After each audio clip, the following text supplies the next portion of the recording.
اعوذ باللہ من الشیطان الرجیم بسم اللہ الرحمن الرحیم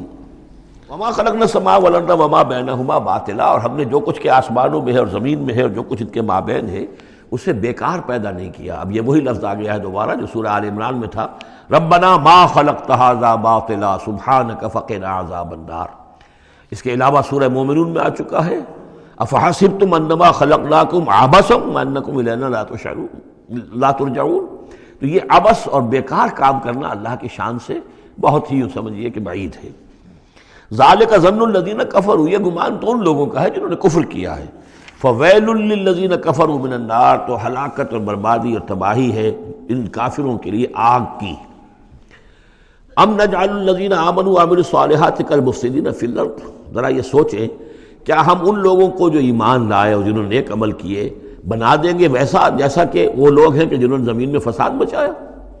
یعنی یہ سوچو کہ دنیا میں کچھ لوگ ہیں نیکوکار ہیں، بھلائی کے کام کر رہے ہیں، کچھ ہیں بدماش ہیں، شریر ہیں، بد امنی پیدا کرتے ہیں، لوٹ مار کرتے ہیں، لوگوں پر ظلم کرتے ہیں، تو اگر آخرت نہ ہو تو پھر تو بڑا ظلم ہو گیا۔ یہ نیکوکار تو گھاٹے میں رہ گئے، بدماش عیش میں رہے،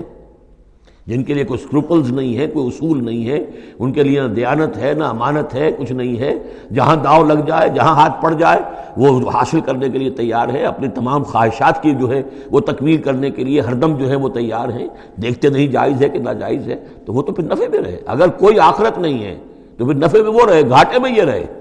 جو بیچارے بچ بچ کر چلتے ہیں، کسی کا دل نہ میں دکھا دوں، کسی کا حق نہ مار لوں، کسی پر زیادتی نہ کر بیٹھوں، میں حلال کھاؤں جائز کھاؤں، محنت سے اور سچ بولوں جھوٹ نہ بولوں، وہ تو پھر گھاٹے میں رہیں گے۔ آخرت ہونا لازمی ہے، اس کا تو مطلب یہ کہ پھر دنیا بیکار پیدا ہوئی۔ اگر آخرت نہیں ہے تو پھر انسانی زندگی کا، خصوصاً انسان میں جو اخلاقی حص ہم نے پیدا کی ہے، یہی تو ہے جو حیوان میں اور انسان کے درمیان بہت بڑا فرق ہے۔ ان کی جبلت ہے صرف، باقی کوئی اخلاقی حص ان کے اندر نہیں،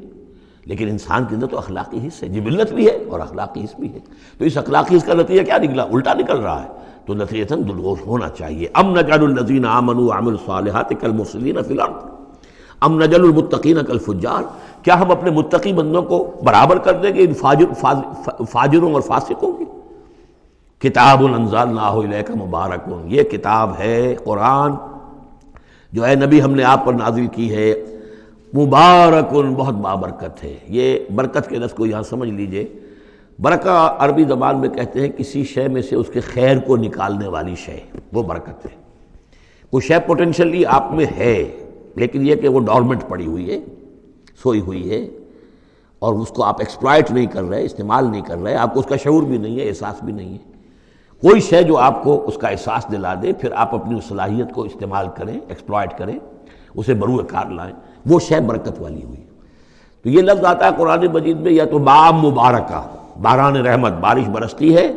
زمین میں وہ پوٹینشل رویدگی موجود ہے، ڈورمنٹ ہے، بیج پڑے ہوئے ہیں، پانی آتا ہے، جذب ہوتا ہے، آسموسس شروع ہوتا ہے، پانی داخل ہوتا ہے بیج کے اندر، وہاں کو حرکت شروع ہوتی ہے، اب وہاں سے وہ جو رویدگی نکل رہی ہے اور وہ بیج جو ہے اس سے اب دو پتیاں نکلی ہیں، تو مام مبارکہ۔ اسی طرح یہ کتاب مبارک ہے اس معنی میں کہ انسان کے اندر اللہ نے جو خیر ودیت کیا ہوا ہے، موجود ہے، اس کی روح میں ہے نور تجلی بھی اسی خاک میں پنہاں، غافل تو نرا صاحب ادراک نہیں ہے، وہ ہے تمہارے اندر، لیکن یہ کہ وہ ڈورمنٹ ہے، اس کو نکال کر برآمد کرنا، اس کو سامنے لانا، اس نیکی کو بروئے کار لانا، اس روح کی اور روحانیت جو ہے اس کی نشو و نما، اس کا پروان چڑھنا، یہ اس کتاب کا نتیجہ ہے۔ تو یہ کتاب مبارک ہے۔ کتاب انزلناہ الیک مبارک لیدبروا آیاتہ ولیتذکر اولو الالباب، یہ مبارک ہے، بابرکت ہے، تاکہ وہ تدبر کریں اس کی آیات پر، اور تاکہ جو ہوش مند لوگ ہیں وہ اس سے سبق حاصل کریں۔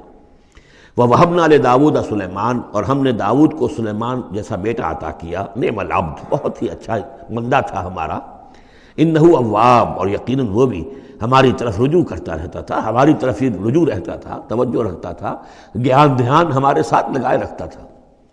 اذ ورد علیہ بالعشی الصافنات الجیاد، جب یہ کہ شام کے وقت ان کے سامنے پیش کیے گئے، یعنی جیسے انہوں نے پہلے ہم پڑھ چکے ہیں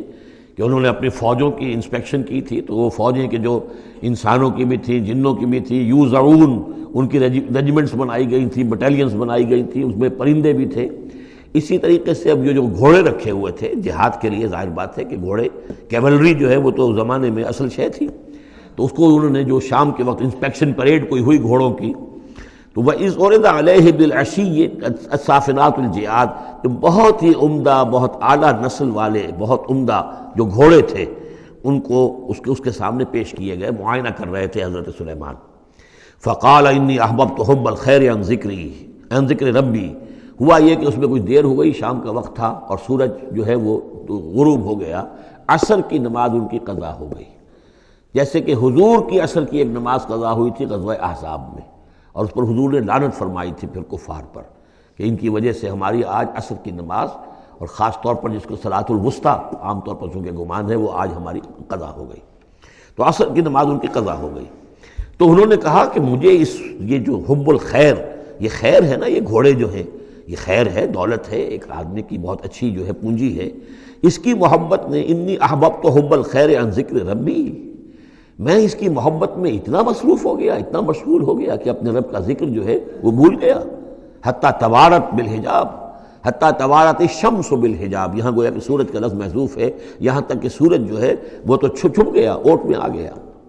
ردوہا علیہ، تو اس میں انہوں نے کہا کہ ذرا واپس لاؤ ان گھوڑوں کو۔ فطفق مسحا بالسوق والاعناق، تو اب وہ لگا تلوار مارنے ان کی گردنوں پر اور ان کے پیروں پر۔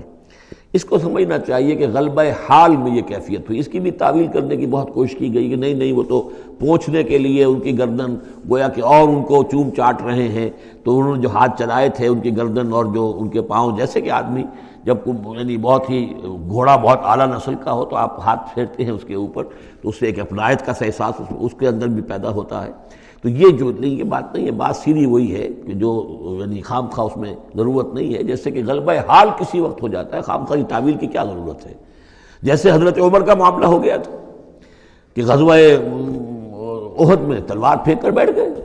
کہ اب جب محمد ہی قتل ہو گئے صلی اللہ علیہ وسلم تو اب اور کس کے لیے لڑنا ہے، حالانکہ لڑنا تو اللہ کے لیے تھا، محمد کے لیے تو نہیں لڑنا تھا، لیکن ایک تہذیب طبیعت ہوتی ہے، ایک وقت میں احساسات اور جذبات کا ایسا غلبہ ہو جاتا ہے۔ وہی غلبہ ان پر ہوا ہے حضور کے انتقال کے وقت، وہ بھی تلوار کھینچ کے بیٹھ گئے تھے کہ جو شخص کہے گا کہ محمد کا انتقال ہو گیا گردن اڑا دوں گا۔ وہ تو پھر حضرت ابو بکر آئے ہیں، انہوں نے پھر آ کے خطبہ دیا ہے، اور خطبے میں وہ آیت بھی پڑھی ہے وَمَا مُحَمَّدٌ إِلَّا رَسُولٌ قَدْ خَلَتْ مِن قَبْلِهِ الرُّسُلُ أَفَإِن مَاتَ أَوْ قُتِلَ انقلبتم عَلَىٰ أَعْقَابِكُمْ، اور ساتھ ہی پھر انہوں نے یہ خطبہ دیا کہ مَن كَانَ يَعْبُدُ مُحَمَّدًا فَإِنَّ مُحَمَّدًا قَدْ مَاتَ وَمَن كَانَ يَعْبُدُ اللَّهَ فَإِنَّ اللَّهَ حَيٌّ لَا يَمُوتُ۔ کوئی شخص اگر محمد کو پوجتا تھا، محمد کی عبادت کرتا تھا، تو وہ سن لے محمد کا انتقال ہو گیا، اور جو کوئی اللہ کو پوجتا تھا اور اللہ کی بندگی کرتا تھا اس کو جان لینا چاہیے اللہ پر کبھی موت واقع نہیں ہوگی، وہ زندہ رہنے والا ہے۔ تو یہ غلبہ حال کی ایک کیفیت ہے کہ اسی کیفیت میں کہ میری یہ نماز جو ہے یہ چھوٹ گئی ہے۔ بہرحال یہ دونوں میں نے آپ کے سامنے رکھ دیے ہیں۔ صدق اللہ العظیم۔